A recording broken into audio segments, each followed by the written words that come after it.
coming at you live from Boulder's backyard. It's Buffs News Radio Show with your host, Russ. And near is your host, Russ.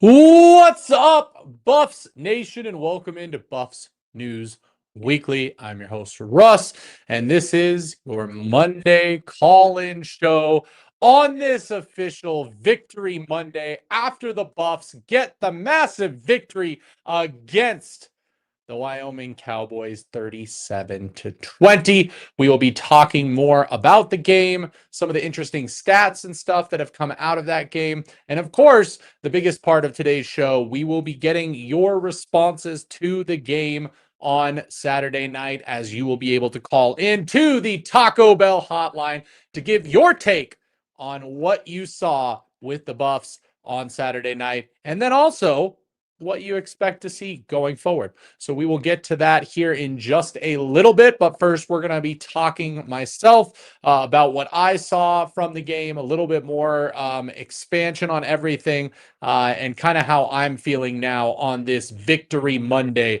before we are able to really dive into the nuts and bolts, the nitty gritty of what's going on, and of course get your guys' responses to that. Appreciate Kai Moore. How are you doing as well? That's right, Sir Guy. They absolutely did. King John, as always, in the house. There's Almighty Law dropping in. Salute to you as well.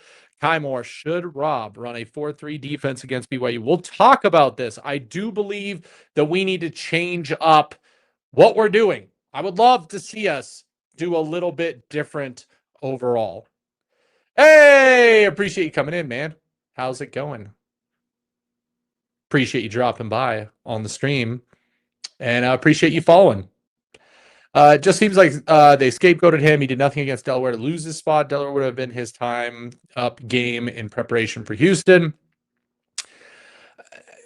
This is the part that I like from King John, because that was my problem with Caden Salter the first two games. He wasn't really going down the field and attacking teams like he did this past Saturday. I know he took a couple shots on the run, missed some guys there, but he wasn't really going downfield. Staub decided to go downfield. He was successful. I think that's why Coach Prime went with him.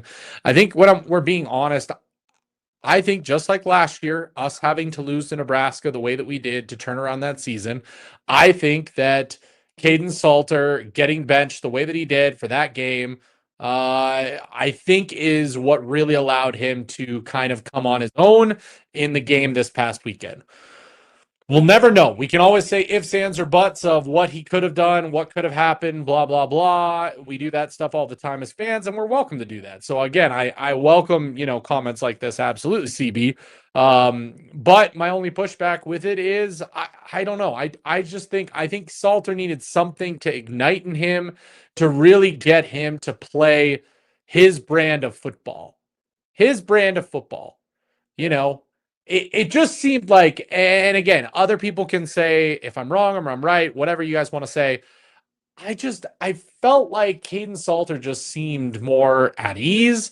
He seemed more poised. He was just much more decisive, much more quicker on that. There was just some kind of attitude that got brought to that game with him in it compared to the first two games when he was in it. Both in the atmosphere, both in the way the teammates are responding, both in the way that, plays were happening. It just seems something a little bit different. I don't know. I can't put, I can't put my finger on it, but you almost have to wonder just what's going on. CB, too much man, got to run zone. Don't have the personnel for man. I want to see them mix it up throughout the game. That's my biggest thing. I want to see them mix it up regularly, consistently throughout the game. That's what I want to see. Sometimes you have to take a step back to see the big picture. Yeah, that's my point in this of maybe he needed a little bit of a butt kick to, say, hey, we know you're better than that.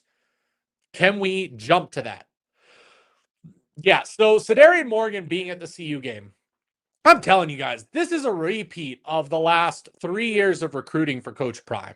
It always seems there is a crown jewel of the recruiting class that seemingly every year Coach Prime puts everything into, puts all of their efforts into. And most of the time, those guys have no interest in Colorado until until the very end. The strike before midnight. I have a feeling, guys, I'm being serious when I say this. I think Cedarian Morgan in the end ends up at Colorado. I do. I think that he flips and he ends up at Colorado. This feels like Juju. This feels like Jordan Seaton. This feels like these guys where it just doesn't seem possible throughout the entire process. They're locked into some other team. And then, at the last minute, they come to Colorado. But the signs were there the whole time. I mean, in total, that's the fourth time that Cedarian Morgan has been to Boulder. It's the fourth time. And he just continues showing up time and time again. I'm sorry, but Coach Prime's not giving you a free ride to Boulder unless there is something else going on behind the scenes. I absolutely love Kylan Salter. Kylan Salter. The problem is, you guys got to realize that he's been injured. He literally hasn't been dressed due to injuries, okay? I believe that was the first game that he actually dressed for this weekend. Looked every bit as good as we thought going into spring. I think part of it is just the slow start due to those injuries. And now that he is officially back, I guarantee that we will see a more expanded role for the other Salter. I like what I saw minus some of the drops. Yep. Clean that up. Offense will be humming. Almighty, I think you're right. They definitely need to run a 4-3, move Hodge outside. BYU is going to try and run the ball. And they have to. BYU has to run the ball, not only because I think they're a stronger running team than they are a passing team, but also because of what Colorado has put on paper and tape so far this season. You run the ball against us, you will have success.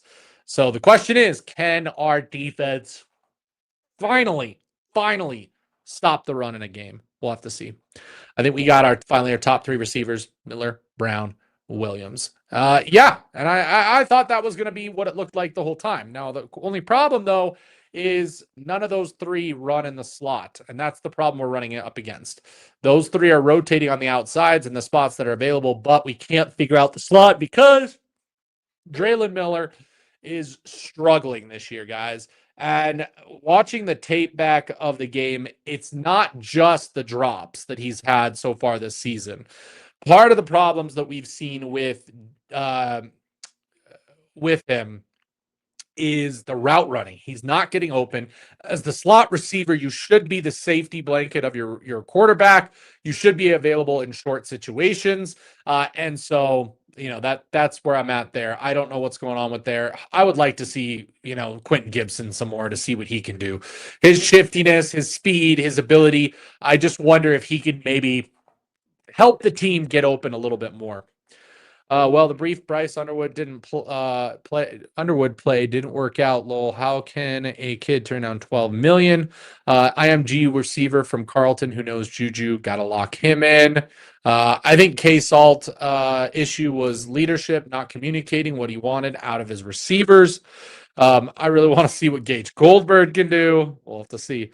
What is up with Jaheim Otis? I mean, Jaheim Otis is playing. He's just not playing the best. Just FYI, like Jaheim Otis is playing. I've noticed him in there numerous times. You just don't notice his name because he's not making any stat leading plays.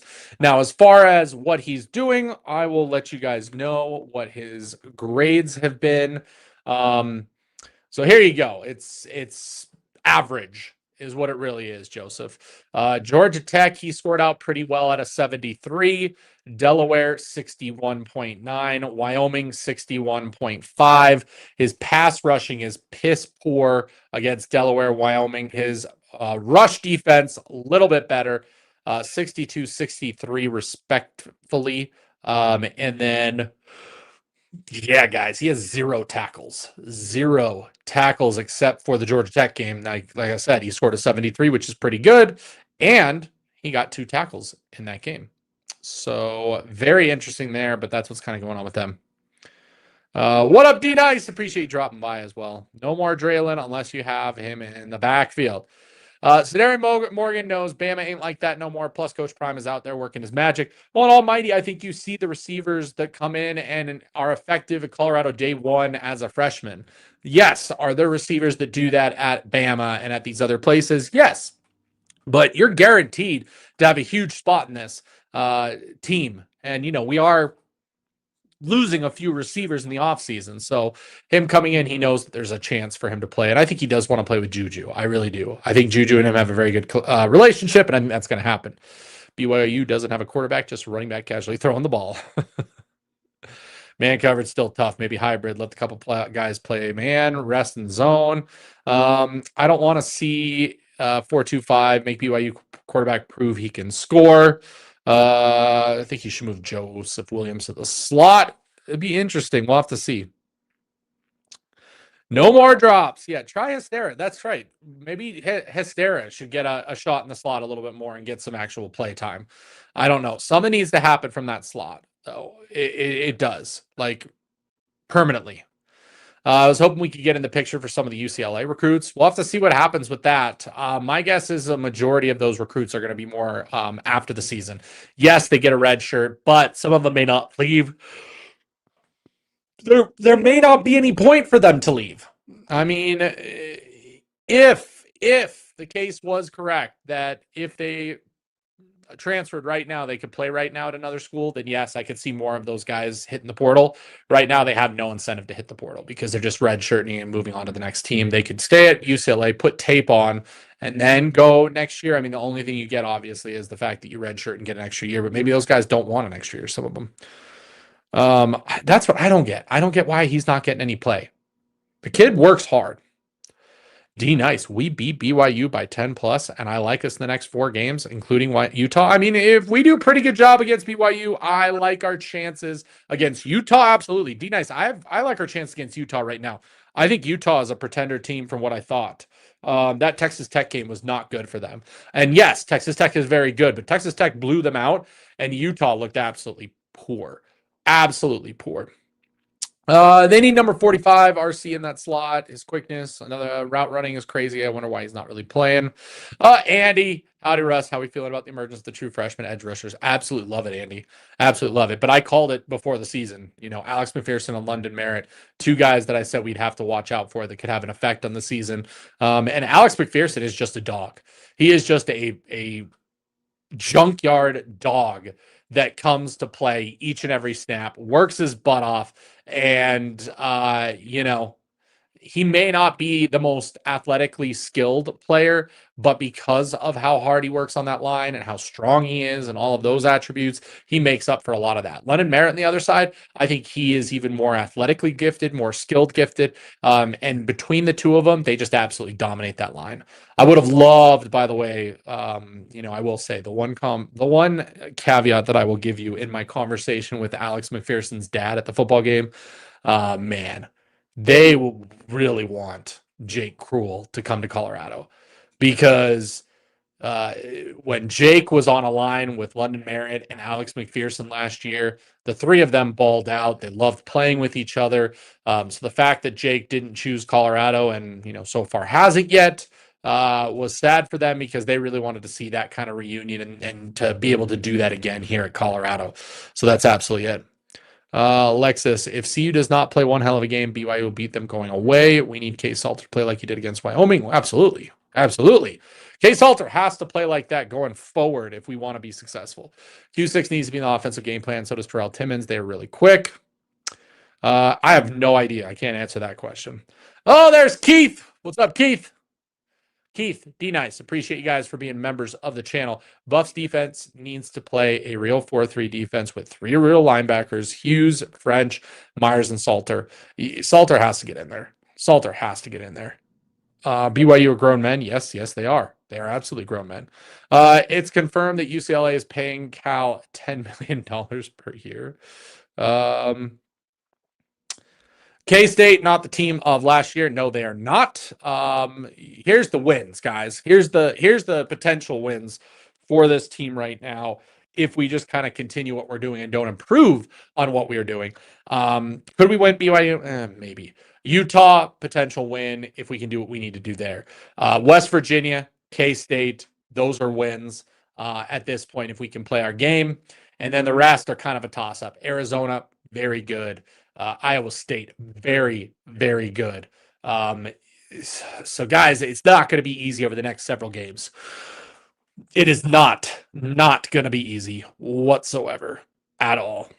Jake's the next flip. You wait and see. I mean, I would love it. I would absolutely, if we could flip Jake and Sedarian Morgan, guys, one of the better recruiting classes. Obviously, Juju's going to top everything all the time. You get a 5-star quarterback in a class, or a 5-star left tackle, but 2 5-stars in one class in defensive line and receiver. And it's the best recruiting class Prime has had. So let's see what happens. Let's see what happens. Hot take. I want to see Trackhawk, Draylen in a 2 halfback RPO with Caden, confused defenses. I'd love to see a little bit more of that for sure. What else did you learn at the game, Russ? Doing a little investigative research. Hey, love it.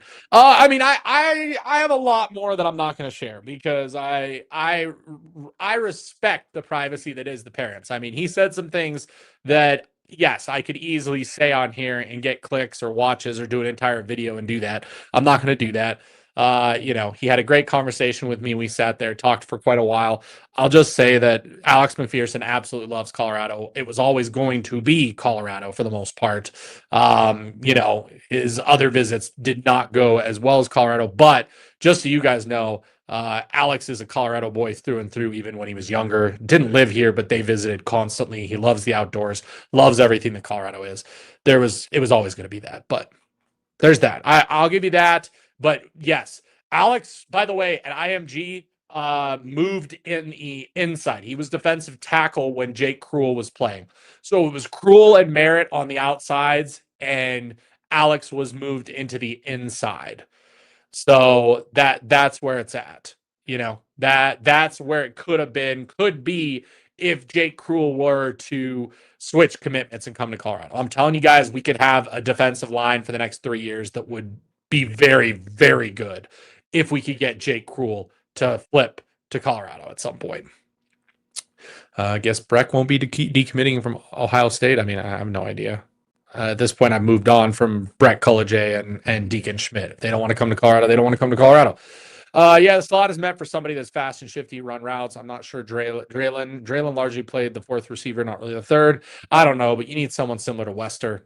We don't have a Wester right now yet. TCU is very good. Sorry, I forgot to mention TCU. Yeah, TCU is a loss. I have TCU, Iowa State, Arizona losses at this point with how they're playing. BYU is real. BYU and Utah are opportunities to get wins over the next couple weeks. And then after that, West Virginia, K-State are other wins. And then you're at 7 wins. So 6 wins. 6 wins, I think. Am I doing the math right? We're 2-2 right now. BYU, Utah, that's 4 wins. Yeah, West Virginia, Kansas State, 6 wins. So that's our 6-win season. We'll see what happens.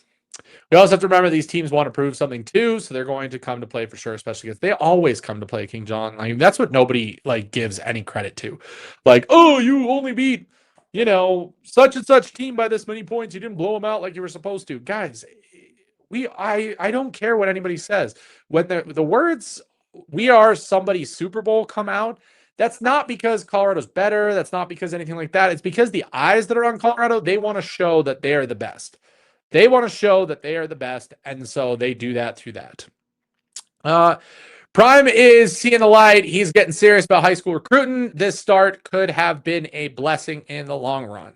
I like it. Love your content, by the way, Russ. Buff fan, but you call it like you see it. Keep it up. Smile. Thank you. I appreciate that. I really do. Hey, Russ. How's my pair? I'm looking for a mid-season giveaway with it. Okay. Mid-season giveaway on that. I think we're gonna do that. We'll see how the content's going. What's up, Northside? Appreciate you dropping by as always. What makes you think Jake's possible flip? He was after the Auburn game Saturday. I don't think there's a specific thing. I said I would love that flip because London Merritt and Alex McPherson are best friends with Jake Cruel, and they had an amazing time playing together.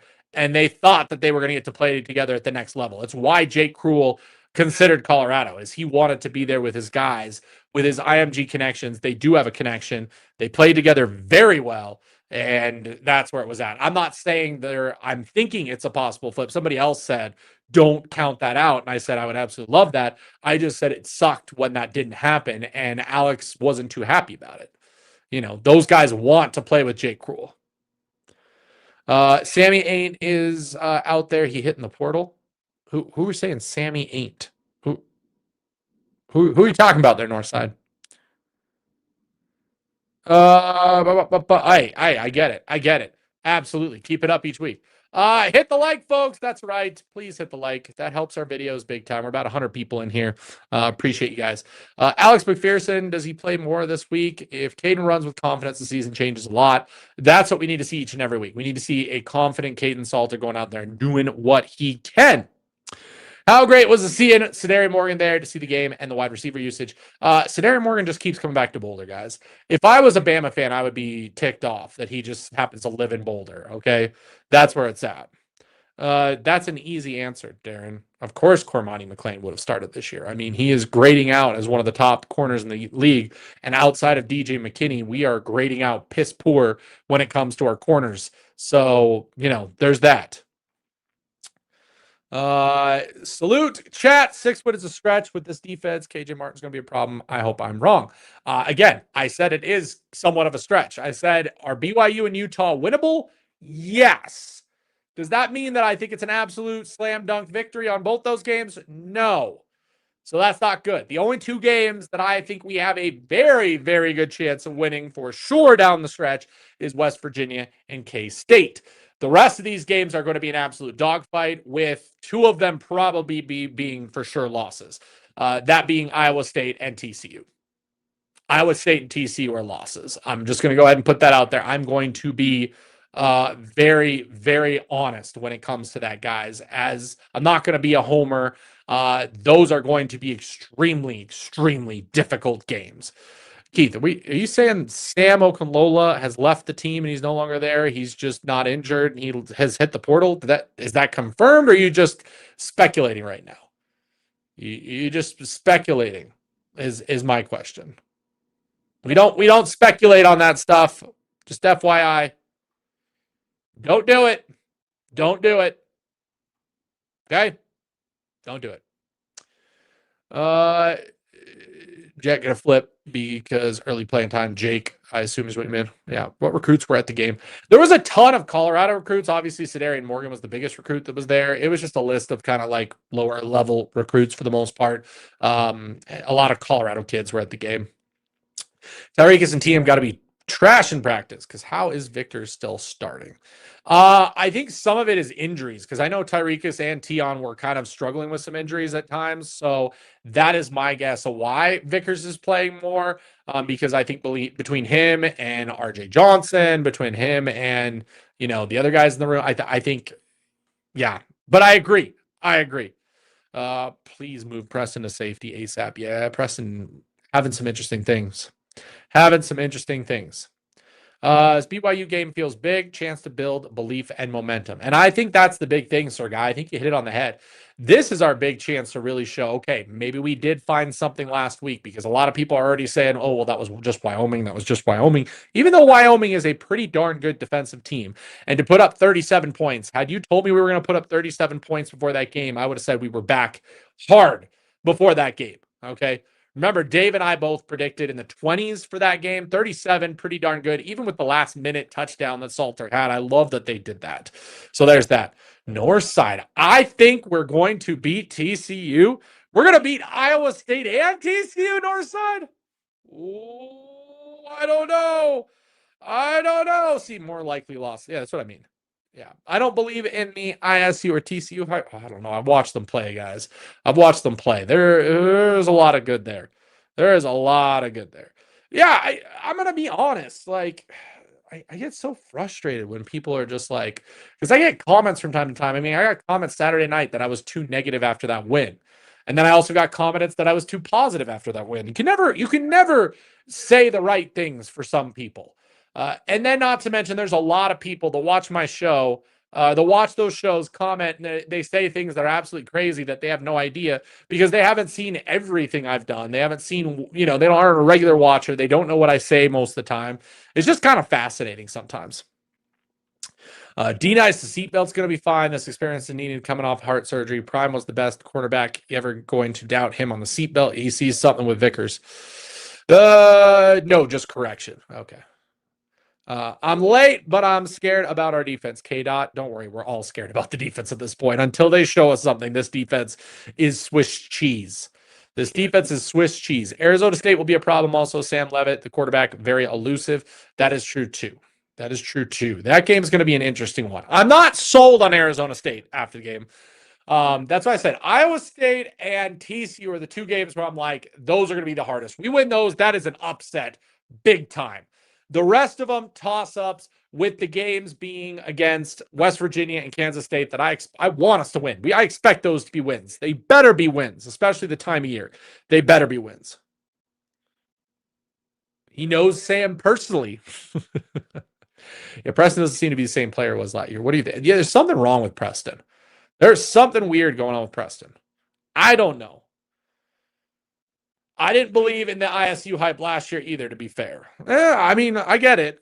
This year, they look good. I'm telling you, they look good. I need them Colorado kids, definitely the trenches. I mean, we'll see what happens with them. Oh, for sure, Sid. For sure. It's just kind of crazy. I mean, people are crazy. People are crazy with some of the things that they'll say, some of the things they'll point out. But hey, I'm having fun. That's why I haven't stopped. I'm having fun. That's why I haven't stopped. The tight end that left for ASU is producing well. Yeah, Mateer, Jamal Mateer is playing pretty good out there. And obviously Jordan Tyson. So two Colorado kids in ASU. TCU backfield is Swiss cheese. Interesting to hear that. We'll have to see. Stoutmeyer isn't a deep safety. I'd probably agree on that too. Okay, guys, let's hit our ad break really quick from the people over at Taco Bell. Of course, you got to get your Buffs box, guys. You got to get the Buffs box. But it's not just the Buffs box, okay? Because the Taco Bell's decade menus are back, baby. If you loved the 2000s, like a lot of us did, go back to the time when things were cheaper, when things were simpler, when things might have just been overall better in our lives. With Taco Bell's Decades Y2K menu, you can get your 5 favorites from the 2000s, like the Cool Ranch Doritos Locos Tacos, the Caramel Apple Empanada, the Chili Cheese Burrito, the 7-layer burrito, or the awesome, as always, Double Decker Taco, all for $3 or less. Pair that with the Buffs box, which is $7 for your 4 Taco Bell classics, and of course, your collectible cups. Who has them all? Somebody in the chat, tell me you've got all 4 of these cups. Please, please somebody say they've collected them all. With Jordan Seaton, Juju Lewis, Draylon Miller, and Quentin Gibson. And we want to shout out Taco Bell because every time CU scores a touchdown, which they scored plenty on Saturday night, Taco Bell will help support CU Athletics with a $1,000 donation to the Golden Buffaloes Scholarship Fund. Go Buffs and Liv Moss. Let's go ahead and open up the Taco Bell Hotline. That's right. It is time for the Taco Bell Hotline. Let's get it going. Taco Bell Hotline. For those of you out there who are new to the channel, you guys can call in and speak to me about the game Saturday night. Tell me your thoughts. Tell me what you think is happening, what you want to see with the Buffs moving forward. Anything and everything is open and on the table. Just don't curse and just don't go get crazy on the phone lines. Otherwise, I will have to block your number.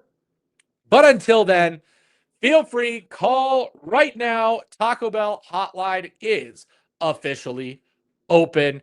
And the Taco Bell Fan Take of the Week will get a Taco Bell player t-shirt of one of the 4 players from the collectible cups sent to you in the mail. That's right. Even if you're not in the Colorado area to get your Buffs box, you can still be a part of the Taco Bell celebration by getting yourself a Taco Bell shirt for winning the Buffs Fan Take of the Week.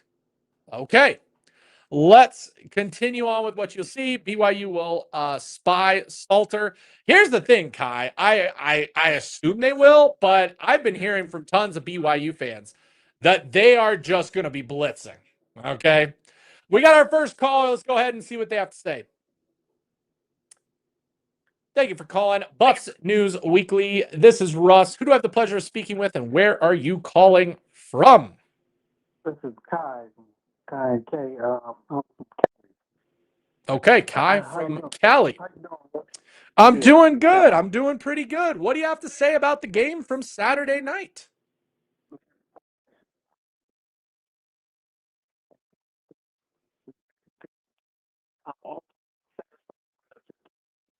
Right? Just you got to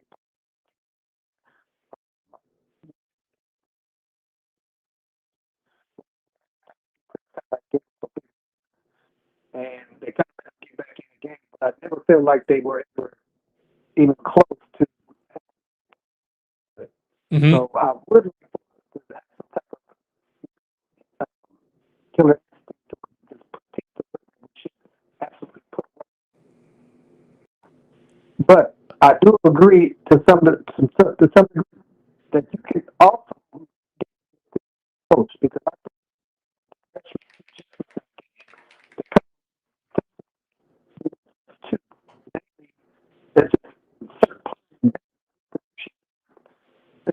that's just more important. We got the screen game, and on that Vickers, the cornerback on Vickers, he got beat with the same double move in the Houston game. So I'm not sure. I think I would put press.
Okay, guys. What is happening?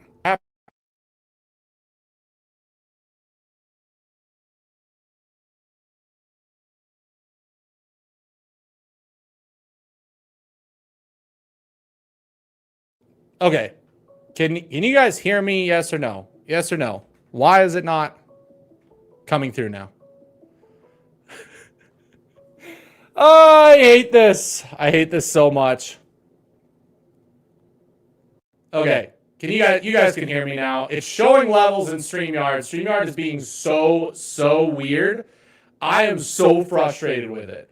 It is ridiculous. Because it literally is showing my audio levels. It's showing that it's testing. I tested this before we went live. It was fine. So you guys can hear me now. Okay? Echo now. Okay. So that's turning off echo mode. StreamYard's killing me, guys. StreamYard is absolutely killing me with this. How's the echo now? Is it off or on? Yes or no? Yes or no? Oh my gosh, guys. Better. Okay. I have to change so many settings for it to just kick back in. Now let's see if we can get the caller on and actually hear the caller. I don't know why it does this every single time. Give me 1 second. Okay. Can you guys hear that noise?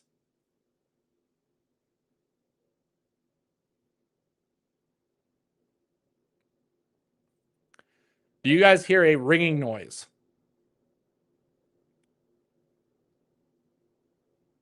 Let me know if you hear the telephone ring.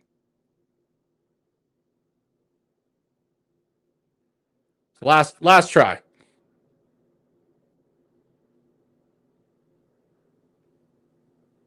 That's what I'm gonna do. I'm gonna undo that. I'm gonna add that back. We're gonna add that back. Let's see. Nope, you guys are still not hearing that. It's so frustrating. So frustrating. it should be so easy because I have a soundboard that does all this and it puts it all in and it's showing levels on StreamYard. It's an issue with StreamYard that I've been having.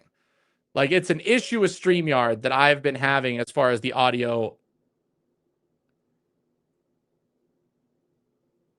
It frustrates me beyond belief. Frustrates me beyond belief. Hello, buddy. Hello, everybody. Appreciate you guys sticking with me, hanging in there while we figure out the technical difficulties with the audio like we do every week because for some reason I keep all the settings the same and StreamYard just completely ruins them and doesn't make them work. I still don't get that. Okay. I still don't get it each and every week. Way too difficult. Okay. I'm going to try something. Okay, guys. I want to see if you can hear me. Okay. Here's what we're going to do. It's going to be crazy. I'm going to mute my mic and I'm going to call in and we're going to see if we get it to work. Okay. Can you guys hear me? Does everybody hear me on the phone? Just say yes or no real quick. Nope. Yes or no in the chat. Let me know if you can hear me talking right now. Oh, but now it's going to work. Okay. Okay, now we're good. Well, if that's the case, now we're good. Hopefully, if you just called in, please call back in again. Guy from California. We'll try this again. We'll try this again. Take two. Take two. Everybody come back. Everybody come back. I appreciate all you guys. You guys all rock. Okay. Now we're officially open for business. Feel free to call in. Hotline 970-805-0463. Appreciate you guys so much. I might just be updating some sound stuff this week. At this point, I may just get a new soundboard and try and use that and see if that works. We'll find out, shall we? We'll find out together. We'll find out together if this is truly, truly going to work or not. But we'll see what we can do. Okay.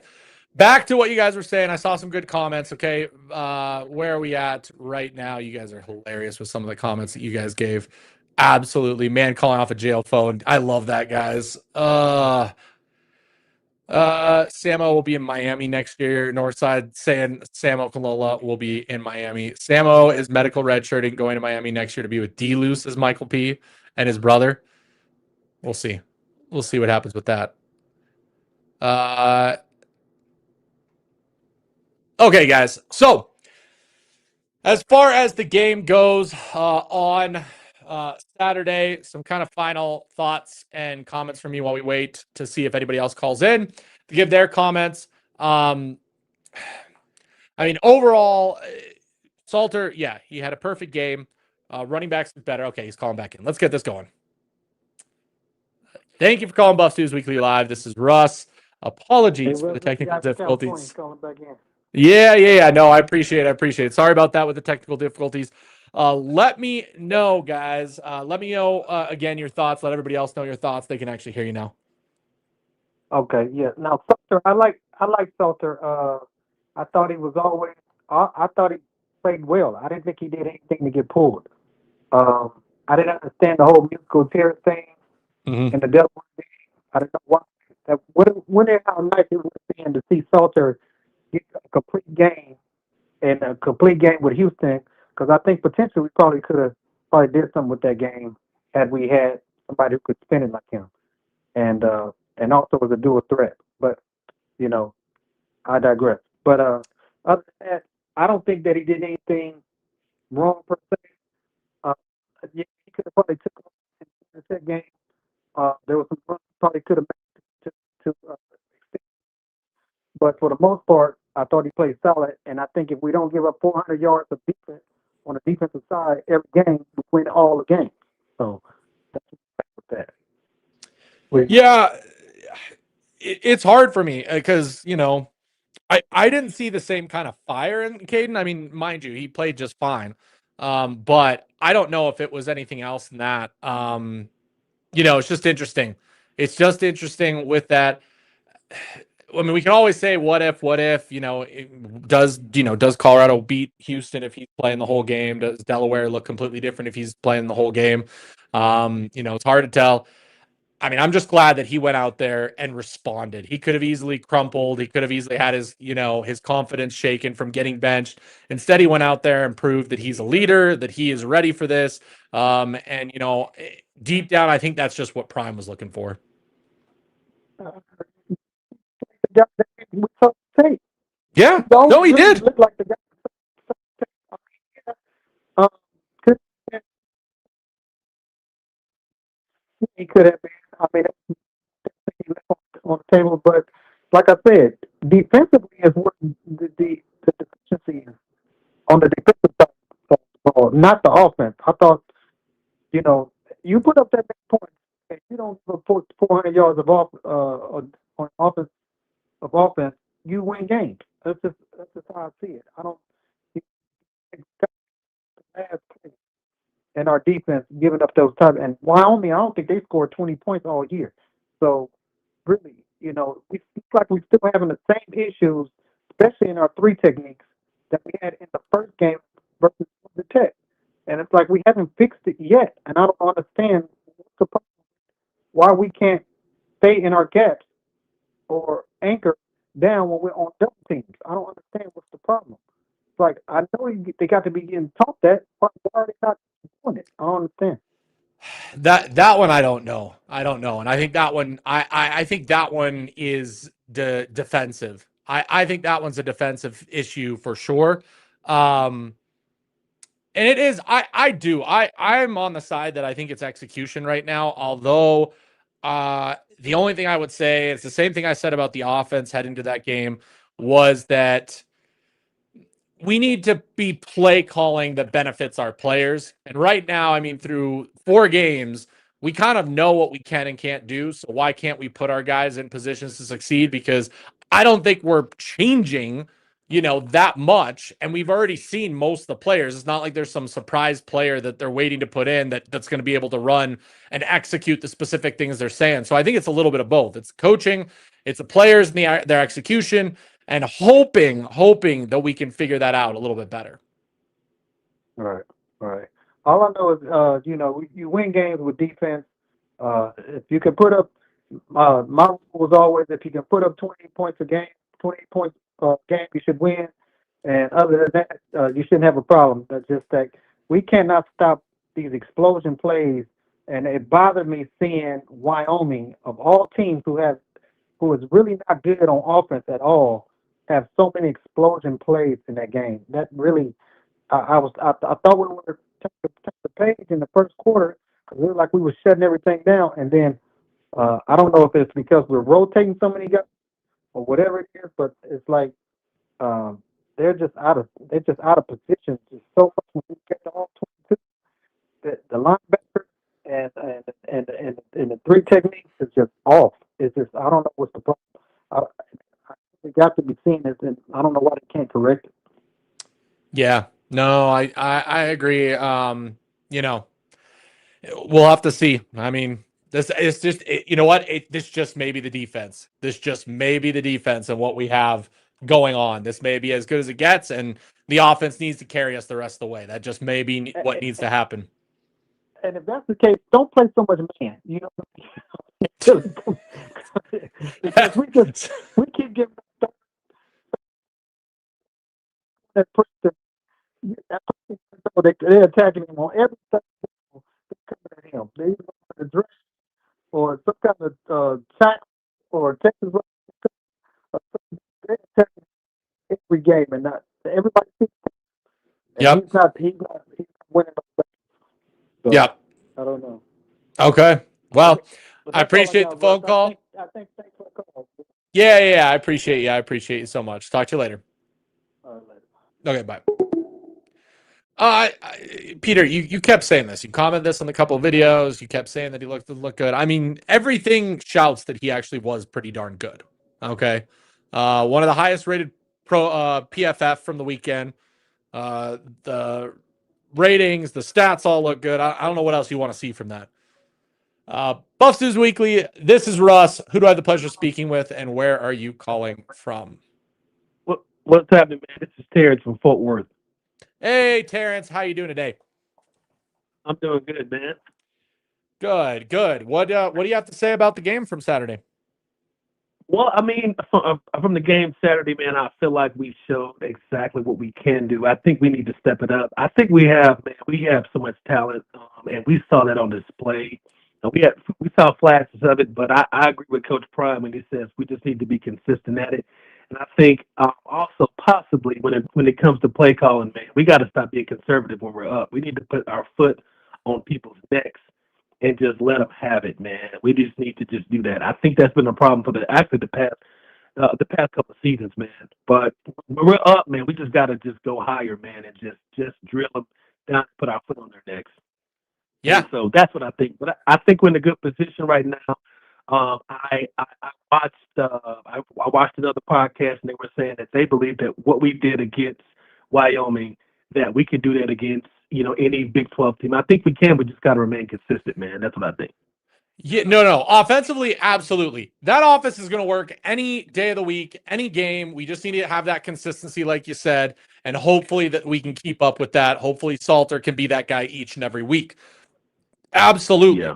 The question is, can we not only do that and score a lot of points, because that's what it's going to take, because this defense is just not going to be able to hold its own against some of these offenses we have coming up. So it is going to be shootout time. I mean, that's what it's going to be. Can we hang in there in a shootout?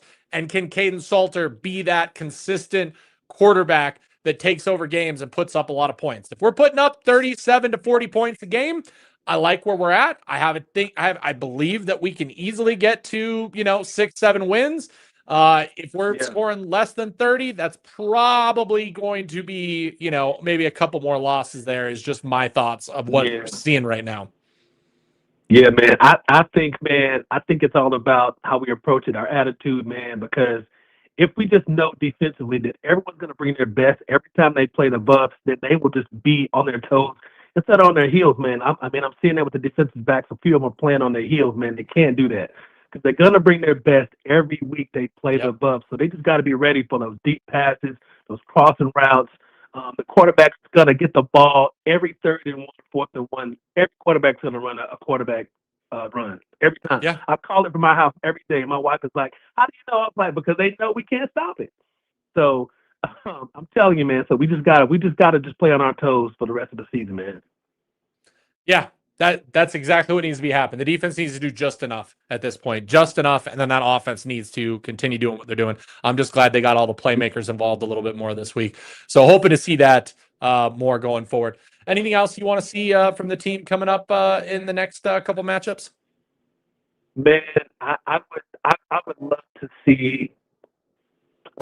Just man, in terms of offense, man, I'd love to see. Even though they spread the ball out pretty wide, just see that every game, man. You see, I think we had 9 receivers get passes. Every game it needs to be that way, man. Every game needs to be that way because we have the talent. If we do that, I think we're going to be in the winning column for every game. I love it. Okay. Well, Terrence, thank you so much for calling in as always. We will talk to you later on. Appreciate it, man. Thank you. Okay. Appreciate you. Okay, guys. Yeah, I mean, the whole Salter was balling, but he looked better on stats than he did on, eye test. I've watched the all 22. Trust me, Salter looked very good. Okay. Very good. He had 3 drops on plays that he put the ball exactly what he needed to. The touch on the Sincere Brown pass was excellent on the rollout, guys. Okay. And yeah, the yards that he got, most of those were not from quarterback designed runs where he was wide open. They were from him doing athletic plays and doing what he needed to do to go. And not to mention his deep throws that were supposedly off. He was throwing them to specific places where only the receivers can get them.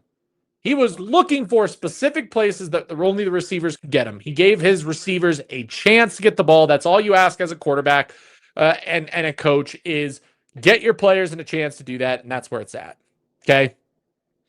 Debbie, you're 100% right. You are 100% right.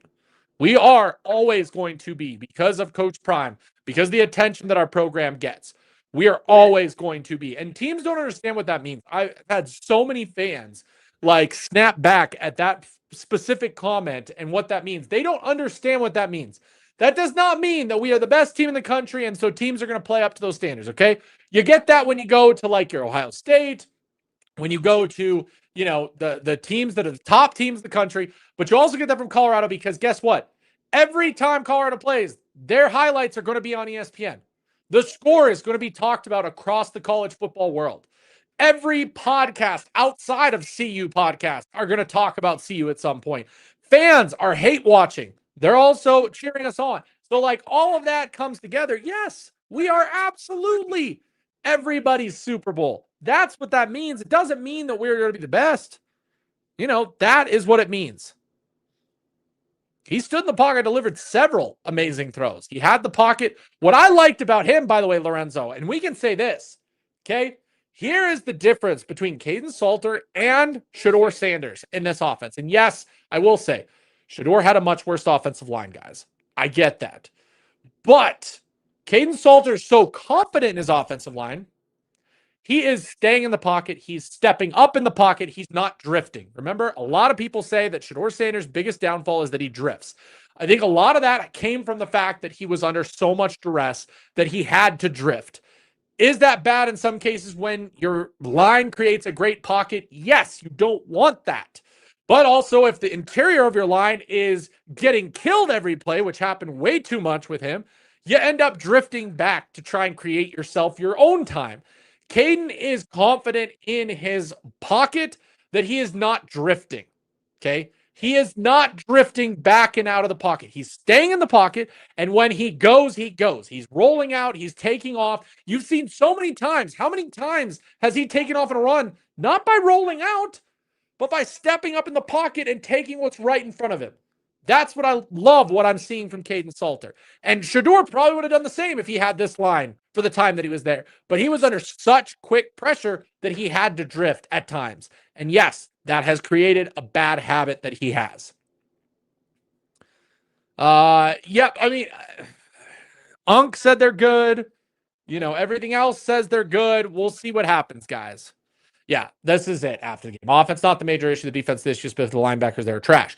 Here's the thing after the game. I just said it on the call. I just said it on this call. The rest of the season at this point, I mean, we came into the season. Remember what I said, guys? If you were here in the offseason, if you were around me throughout the offseason, what would I say? I would say all the time, hey, this team is going to win or die by the defense. The defense is going to keep us in games. The offense has to do just enough and we'll win games. That's what it's going to be. It's now the opposite, guys. This offense has to win games. This defense is not. Let's go to our next caller. Buffs News Weekly. This is Russ. Who do I have the pleasure of speaking with, and where are you calling from? Hey, Russ. It's Colton from Texas again. How you doing? Good. How you doing, Colton? All right. I didn't call in last week because I was too mad. I didn't want to get in trouble. I get it. I absolutely get it. Trust me. It was a hard week of being on here, too. So, how do you feel now after the Wyoming game? As you know, I very much dislike Pat Shurmur, but after seeing the adjustments, I'm really shocked that it was ran the way it ran. And I'm wondering how much input he actually had in the play, those play designs. Obviously, he's still the play caller as far as I'm tracking, but I'm just curious how much of that was him. But regardless, I mean, if this keeps up where we're not seeing 20 screens a game, I'll eat crow and go back on what I said about hating on the guy, I guess. But yeah. David said it Saturday night. I mean, I think Coach Shurmur saved his job for one more week. So we'll see what happens because it was good enough. I agree. I was definitely surprised as well. And dude, flipping obviously Salter played like we expected him to play against Georgia Tech. I think he was held back by the play calling there as well. And the only reason I was a big fan of Staub getting in is because, to me, it was pretty obvious that Shurmur's not leaving. So if Staub works well with Shurmur's offense and keep him in, but obviously that wasn't even enough because they just went back to the simplest play calling you could imagine at Houston. But obviously whatever the adjustments they made on offense was really good. But I think definitely our downfall, as I already put in the chat, is going to be our defense.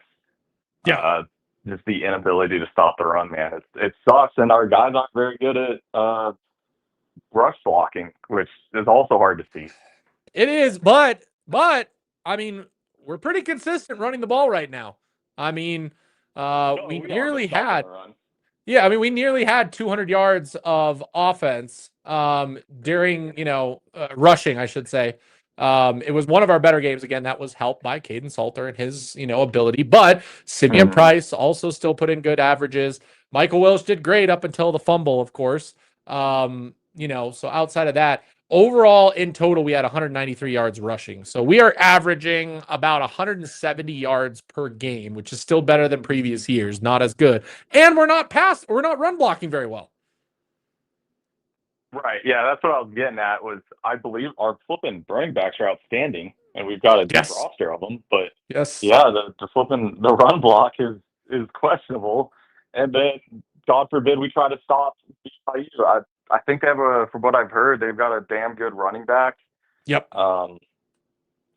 So I'm stressing about that a little bit. But yeah, BYU, I feel like this week is going to be like could be the make or break of the season, where it's like, okay, we've got some opportunities here, things are going to look good, or it's like, son of a bitch, we're not going to be able to fix it. My question for you, I want to know your thoughts. I'm going to ask the chat this as well. If we lose this game, but it's a close game, back and forth, maybe not a really high scoring game, but the offense does enough, and maybe the defense maybe improves a little bit. If we still lose that game by a little bit, what are your thoughts going in after the weekend with BYU? I guess it goes into the manner in which we lose it. I know we only lost against 7 against Georgia Tech, and we were all feeling like, okay, we can fix that, but we're also neglecting the fact that, we had 3 turnovers in the first quarter, and weren't able to capitalize on it. If that hadn't happened, the score would have been completely different. I don't know. I think it's just going to come down to how good our defense looks and how we're able to stop the run. Yep. I think if we stall out with how they have been doing, I think if 2 series stalls out where we get 0 points from them, that could be essentially the flipping nail in the coffin, so to speak, for that game. That's my thought. If we stop the run, by field goal. Yeah, you can't be that much upset. Okay. I would agree on that. And I hope the chat would agree on that too. I mean, this stretch we're going into is going to be very hard. As long as we can keep these games close, win a couple, I'd be very happy with this stretch of games we're about to enter. It's not going to be easy at all. But we can't have another Houston blowout type situation in any of these games going forward. God, no. But yeah, Tech looks good. And then other than that, that's pretty much it, dude. Okay. Texas Tech did. I was just referring to last time I called, I mentioned Texas Tech pulling everything together and them looking dang good. But yes, yeah, they still look good. I appreciate it, man. Yep. No, that's fine. I appreciate it, Colton. We'll talk to you later on. All right, thanks, Russ. Okay, see ya. Yeah, buddy. Okay, to answer Russ, I don't care about losses as long as we stay near 500. I want above 500, okay? I want a bowl game at minimum now. With the way that this team works, we can build to the future. We always talked about this. It's a retooling year. What does that look like? Not a rebuild, but a retool. Maybe we don't match last year's, kind of the height of this team because of the skill we had on it. But can we, build upon that? Can we reload? Can we really build some momentum towards growing this team? We have some very good youngsters on this team, so the future is very bright. And I hope that the other young kids out there see that. We're a few players away from competing much better, especially on the defensive side of the ball. For heaven's sake, can we please get some of those guys? I would want to know what you guys would think about that. Texas Tech going to be trash next year because they have 1-year rental. Northside, that's not going to happen because they have money. Watch. They'll go out and buy just as good transfer portal. Now, again, the part that they could be trash isn't because they have 1-year rentals. It could be because maybe next year they're not as good at talent evaluation and they don't get the right players out of the portal. But every year it's going to be different. Every year it's going to be different. We're going to see how the audio goes, by the way. I've got a hailstorm/rain right now. It is crazy right now in Colorado. So if you guys hear anything weird, that might be what you're hearing. Hopefully that does not cause any issues. Shurmur wants quarterbacks to have input to the game plan. I think quarterbacks and OC benefit from the collaboration of the coaching staff, so it seems. I don't know. Anybody else? Yeah, that's what money talks. They have money. They're going to be just fine. They're going to still compete. I mean, literally we're seeing the antithesis of each other. We are seeing the opposite. Texas Tech, all the money in the world, buying players in the portal, doing whatever they can. They're at the top of the conference. The one team in the conference that is refusing to use the portal and not doing anything is the absolute worst team in this conference, and that is Oklahoma State. So anybody that wants to say that the portal doesn't work, just look at what we're seeing. We are literally in the portal era. We are literally in a time that portal is going to matter. Oklahoma State needs to adapt or they will be dead. Gundy is gone. Gundy will be gone momentarily. They'll get somebody else in there who will want to grab it out of the portal, and they'll be back in competing each and every year like they had been. Okay.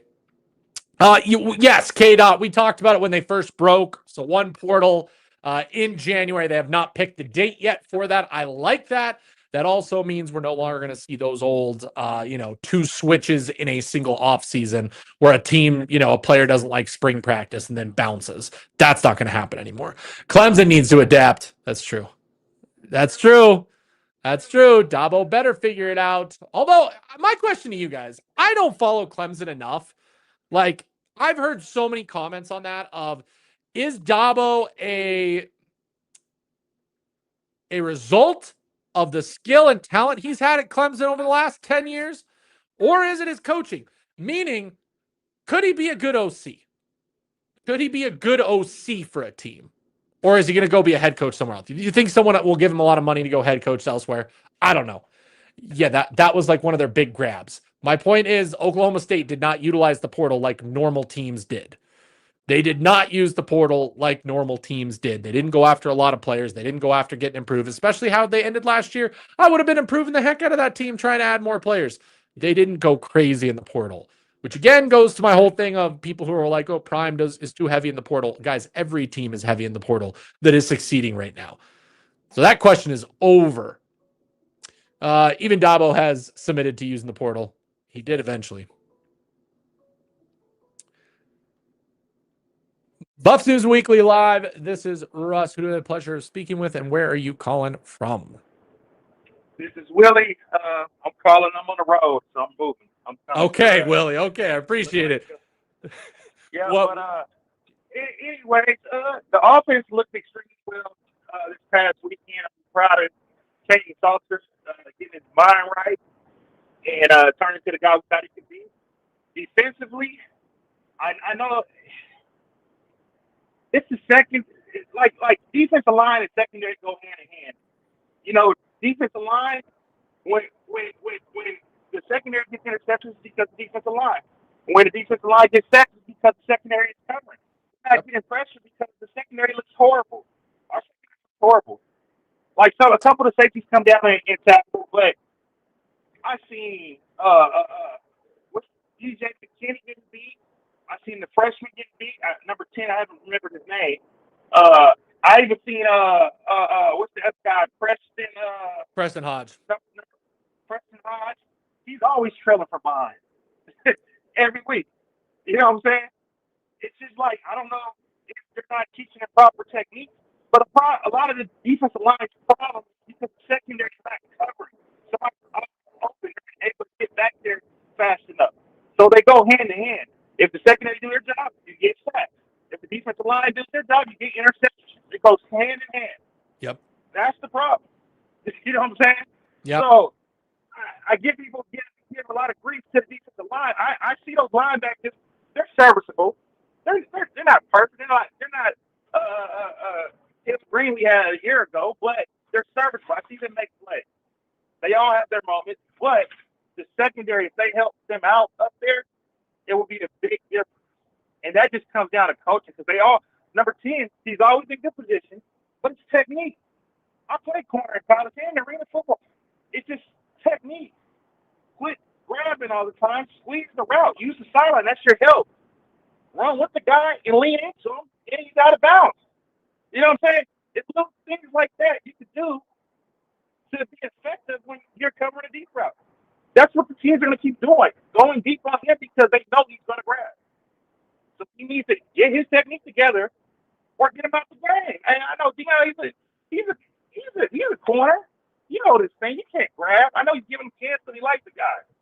But he's costing you guys. Yep. And McKinney doesn't look like right right now, they keep mentioning he's possibly a first round pick. He doesn't look like a first round talent. He kind of was like under the shade of Travis last year because Travis got all the attention, so he was able to kind of finesse his way in. But now he's the guy. And typically, when I was in college, the guy covers the best player on the field. He travels with anybody, the best player. He hasn't done that. He hasn't shown that. And I see him get beat on a touchdown. I see him get beat on a first down a few of those last week. It's better technique. If you're in man coverage, you should not be giving up the inside. Period. Yeah, no, I would agree with that. And I mean, you're right with the skill back there. I mean, that's why I keep saying they really need to switch it up and do a little bit more zone as well. That's going to help those guys a lot better than, what they have going on. And with that, if they're not running a lot more zone, that tells me they're mentally, they don't get it. That's what that tells me. Is the defensive coordinator not shifting to that. When I played college, especially junior college, one of my best coaches, because he was head coach at Diablo Valley College out in Northern California, Mike Dar, Coach Mike Dar, he tell us straight up, we can't run man the whole game. You can, but, we got to do something to change it up, because if you just run man the whole game, then people know how to attack you. You got to switch it up. You got to disguise. You got to throw other coverages in there to throw teams off, because if they know you guys are going to run man every game, they're going to beat you. And then you're playing off like 10 yards. Come on, man. Yeah. Anyway, that's all I wanted. My little gripe for the week. I think the defense can get it together if they make some adjustments. All technique. Yeah, no, I would agree with that. I appreciate the call. I really, really do. Thank you so much for calling in again. And I love the takes, especially, from somebody who's played DB to be able to comment on that. I think you're absolutely right with that. Yes, sir. You have the rest of your week, sir. You too. Right. You too. To all the people in the chat right now who are just going off about how Cormani McClain is an SEC defender. Dude, the kid was a 5-star. We knew he was going to be good. It took him 3 years to do this, though, guys. Are we forgetting that it took him 3 years and he pretty much got kicked out of school at CU for his behavior? Like, you guys are acting like we just thought he was too good and just let him walk. The kid didn't want to do anything here. It took him 3 years to figure his stuff out. That's on him. I'm very happy for the kid that he is playing decently well at Florida. Okay? I am. But people acting like, we somehow lost it. Like, what are you talking about? Like, yes, he had an unbelievable game overall over there for Florida and is having a great year. But his grades his first 2 years in college were not good, and he was not playing well. Peter, yes, I know that's called development, but 3 years ago, Colorado did not have time for development because we were a one-win team. Florida has 5 stars lined up, plus getting all these transfers. It's called depth. We didn't have it till this year. Why do people not understand that? People do not understand what Coach Prime was up against. The fact is that he had to start from scratch with 0 players on this roster. And it's not because he did the whole get out of here, Louis luggage, all that. No, it's because we did not have a college football team. Clay, I appreciate you. $20 super chat coming in from Clay, coming in hot. I so appreciate this. You're buying me my drinks for the night. What up, Russ? One thing that's not talked about, in my opinion, is how much we're missing Coach Lou. I think we miss his fire and technique. He's got those Miami boys balling. I think it's a little bit of that. I don't know. I'd have to talk to an ex-player. I really would. I would have to talk to an ex-player. Maybe the next time, one of the guys calls in, ex-player. Is position coaches that big of a deal when it comes to game day performance? Is my biggest question. Because I'm pretty sure that what Coach Lou can teach you, Coach Sapp can teach you, Coach Hilo can teach you. By the way, Coach Lou's replacement is Coach Hilo. So do people not like Coach Hilo anymore? Is that what I'm hearing? Do people want Hilo gone? That's my big question for a lot of people. Debbie got it. Like, people act like we chased Cormani off. Cormani chased himself off. Cormani chased himself off. So I'm glad the kid figured it out. I'm glad the kid figured it out and is doing. I honestly thought he would. The skill was there all along, guys. We knew that. We knew that. Also, his PFF, Peter, is only strong in the Miami. He's done okay. He's in the 60s. But the Miami game has thrown him off the charts because he got an 85. He was an 86 in coverage, one of the best in the country. And that I'll give. Cormani is getting better. But it took 3 years' time, and he almost didn't because he was in his own head. He was a knucklehead. Can we not say that? Do we not remember how he left, throwing out the videos, pouting, not wanting to work out? Yeah, he needed a second chance to figure things out, and he needed to do that somewhere else. That's what happens. It happens. There's sometimes players just like that. So, anybody wants to talk about that, that one's the dumb one. Okay? I'm not going to give the whole we suck because we let Cormani walk. We didn't let Cormani walk. Cormani walked because he was not getting stuff done. Okay? So, there's that too. You all keep wanting to develop average players and stars. At some point, we'll have to be honest about the talent level that's currently on the defense. And I would agree with that. We did not get good talent out of the portal. We did not get enough out of the portal. We just didn't. If teams are doing bad while using the portal, it's coach's fault, not because the portal doesn't work, bro. Well, yeah. So I wanted to do this comment. Northside, sorry to use this, but portal don't work. We see it's not working. Except we see all across the country it is working. Go look at the top 25 teams in the portal, and you'll see that almost every single one of them is a top 25 team in the country. Tell me how the portal's not working. Tell me how the portal's not working. I mean, that's what I want to know. And to this, I think those teams are good is because they also play really good for their OCs and DCs. They go get the best OCs and DCs in the country. I mean, that's a truth right there. They get really good OCs and DCs that can make players better than they are, and that can make great players into amazing players. So that's why.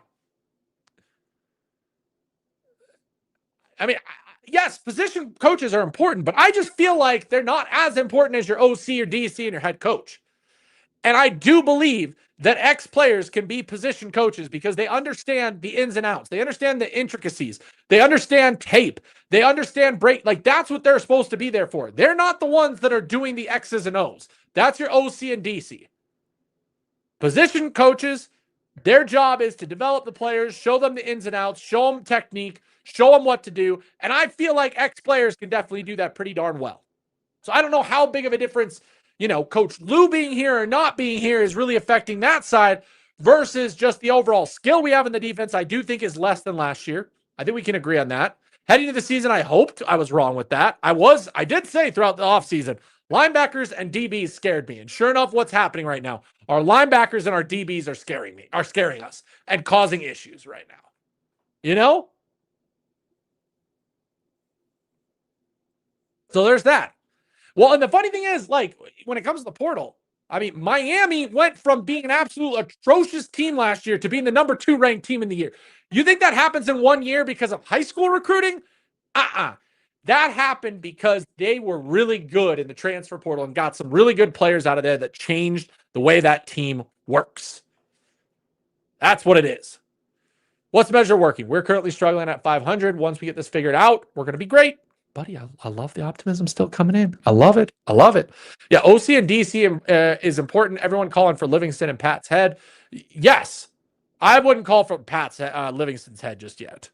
But I would really love to see if we got a more traditional college OC in, like some of the other teams that have been doing. Legal side, guess what?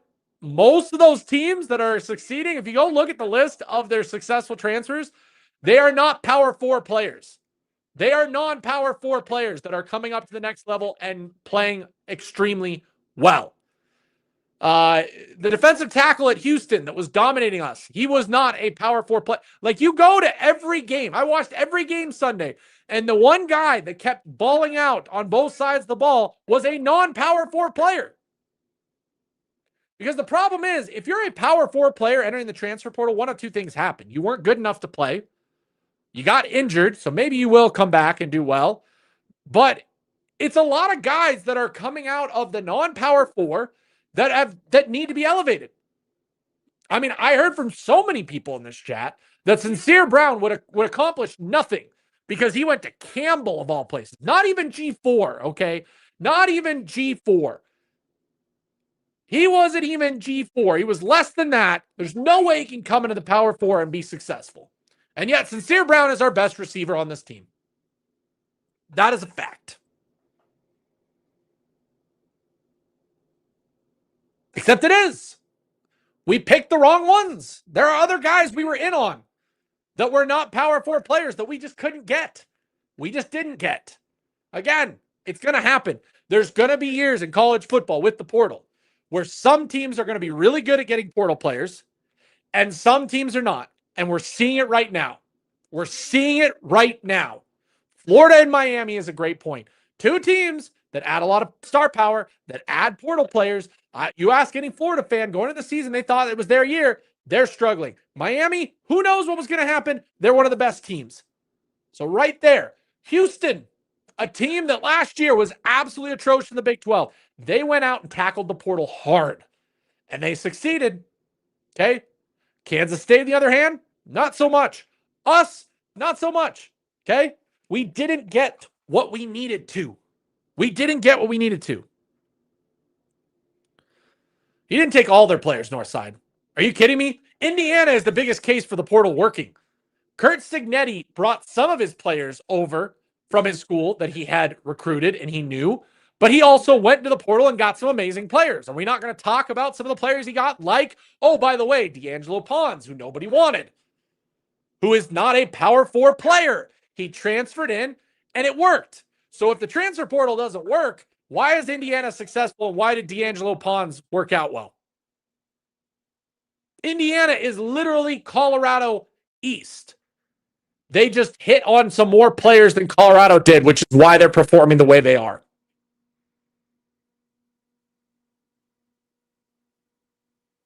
What do you mean a whole team of them? Colorado got 30. A team is 80.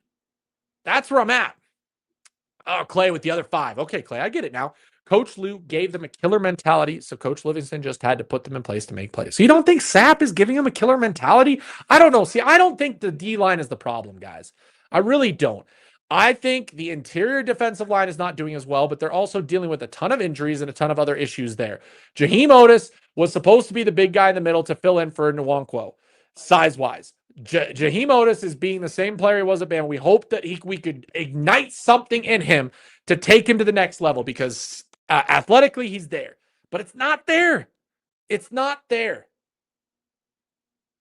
So there's that. There's that.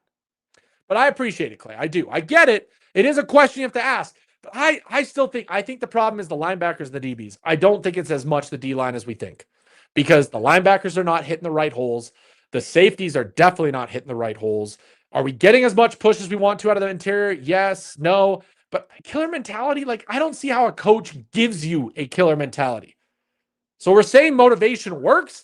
So then playing for Coach Prime doesn't make you motivated to have that killer mentality. That's my only frustration with that. It's my only thing with that. I mean, Indiana took Khalil Benson as a transfer. D'Angelo Pons as a transfer. I can keep going down the list of players that Indiana took as a transfer. I mean, last time I checked, hold on one sec. I want to see something real quick. Yeah. A quick question, Northside. Quick question. Okay. He a developer, his staff know how to develop. Okay. So then why didn't they develop a quarterback? Because they have an unbelievable quarterback named Fernando Mendoza. Do you know where he came from? Cal. So is Indiana all of a sudden developing guys outside of their system? Like, is Signetti so good at developing that he developed Fernando Mendoza at Cal and then brought him in when he was ready? Is that how that works? I could go down the list. I'll tell you why. And actually, I saw a great post about why.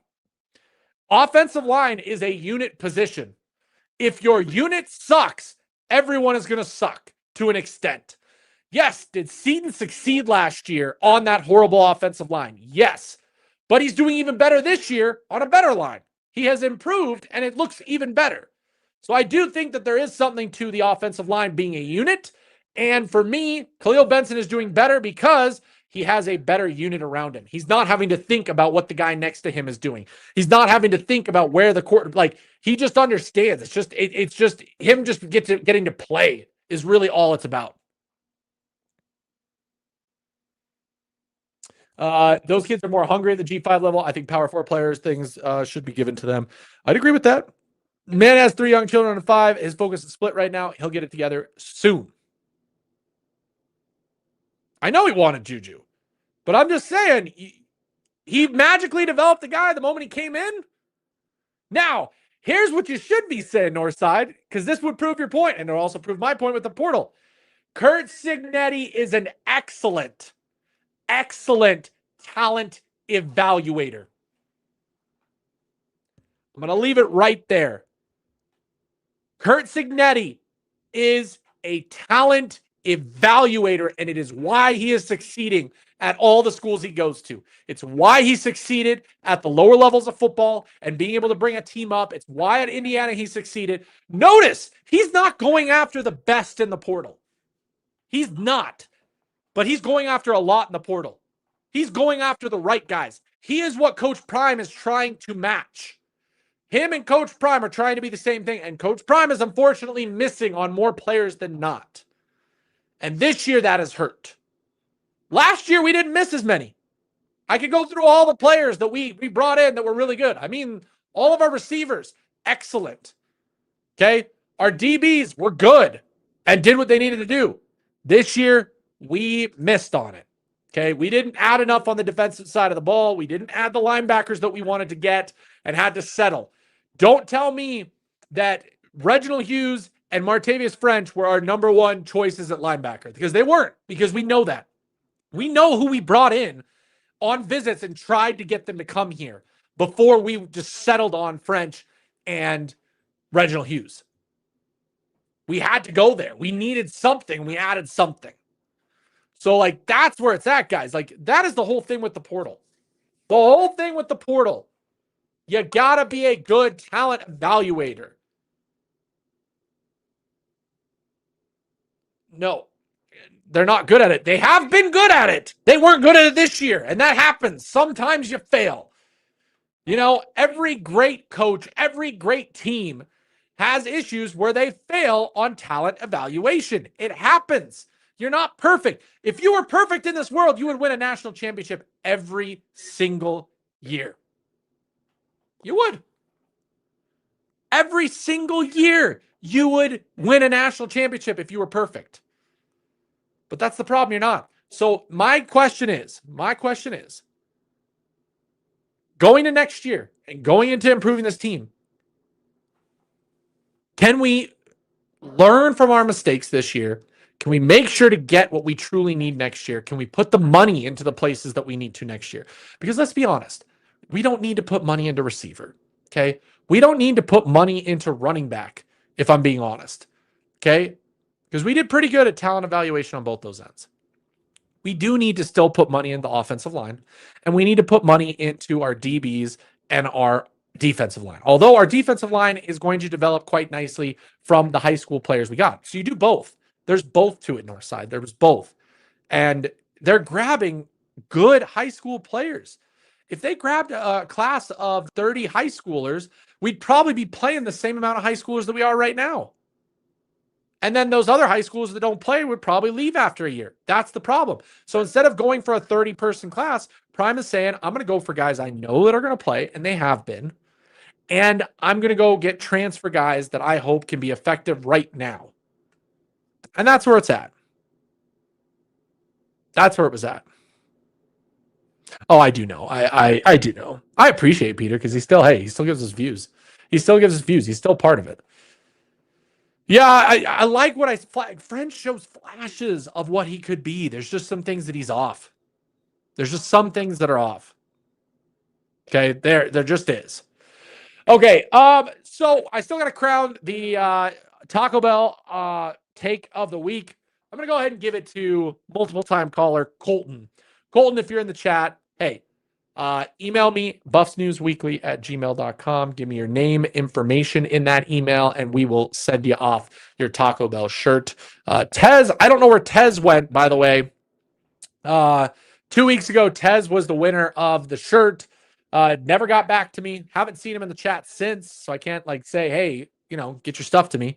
So unfortunately, Tez didn't get a shirt. But last week, our winner got a shirt.